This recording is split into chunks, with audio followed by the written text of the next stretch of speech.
M. Ouattara a fait déjà 2 mandats. Dans une démocratie, c'est 2 mandats.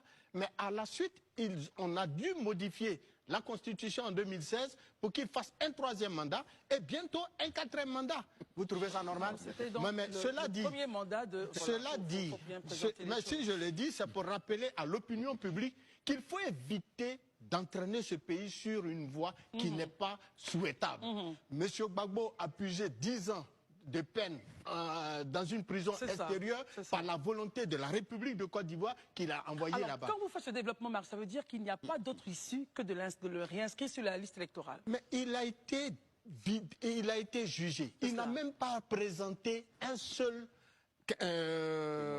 témoin à décharge. On l'a complètement acquitté, totalement acquitté de toutes les charges qui pesaient contre lui.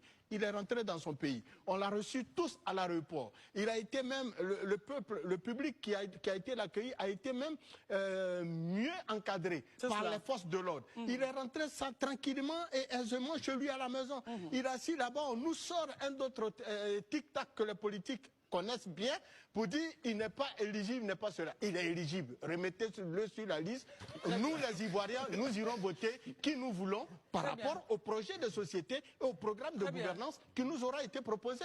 Alors, c'était le point de vue de Marius, mais en même temps, c'est pas vous qui décidez, c'est pas moi également, ni ce plateau, mais c'était bien que vous puissiez donner votre point de vue. Chère madame, écoutez, rapidement. Pour je vous le dis et je vous le répète.